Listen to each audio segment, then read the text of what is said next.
Carly Fiorina, the former CEO of Hewlett-Packard, was the first woman to lead a Fortune 50 business.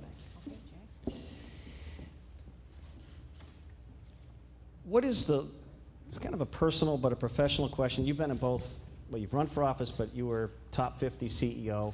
I've had you on my show. You've talked a lot about your business background, humble start. But one of our people who submitted this wants to know, what's the least popular action you've taken as a leader, and what did you learn from it? Well, if I may just start by saying thank you, St. Anselm's, for hosting this, and thank you, Joe McQuaid, as well, for reminding the political class that we don't have a national primary and managing to get all of the candidates here to the first in the nation primary state. Thank you for doing that.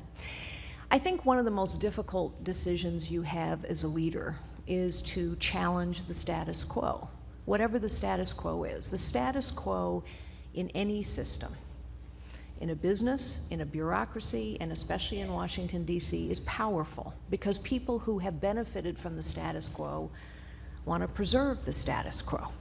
And so when you challenge the status quo, when you say, you know what, this problem has been festering for too long and we're going to finally fix it, or these folks have been in charge for too long, we've been talking about this for too long, we're going to fix it. The truth is 80% of the American people now think we have a professional political class that is liking the status quo, and we have festering problems. Our budget gets bigger and bigger every year for 40 years. We've been talking a lot today about illegal immigration. How long have we been talking about the border being insecure? 30 years. How long have we known it was insecure? 30 years. How long has it been insecure? 30 years. We talk a lot at election time, but somehow we never solve these festering problems. It's because the status quo is in charge. Leaders challenge the status quo. Least popular action you took, though, as a leader? I think the least popular actions are when you have to say to people, we can't afford to do this anymore. And Lord knows we need to do that in Washington, D.C. Can you win with that message? Of course. People understand.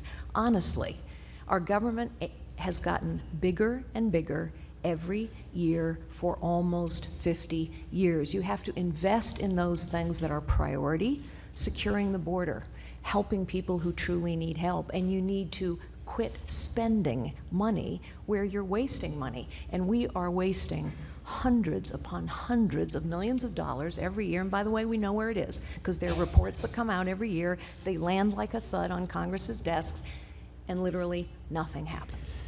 Former First Lady Hillary Clinton, I've noticed you've been a very strong and steady critic of Hillary Clinton. She's going to be testifying, I believe, coming up in a few months on Benghazi, maybe the emails. Do you think those are political inconveniences for the former First Lady, or are there bigger issues that the American people need to know about, and are there any potential illegal worries that you have on the email server or anything else? I think Hillary Clinton thinks they are political inconveniences. That's what she gives off, but they are far more than that. She lied about Benghazi. They knew it was a purposeful terrorist attack on the anniversary of 9/11. She went to the American people and talked some fiction about a videotape. She stood over the bodies of the fallen. She has as well lied about her servers and the kinds of information she had on her server and why she kept everything on a single device. These go to the core of her character. But here's the thing. In order to beat Hillary Clinton or whoever their nominee turns out to be, we have to have a nominee on our side who is going to throw every punch, because this is a fight. It's a fight for the future of this nation. It's a fight for the character of this nation. And unfortunately, we know that sometimes the right questions don't get asked in a presidential debate.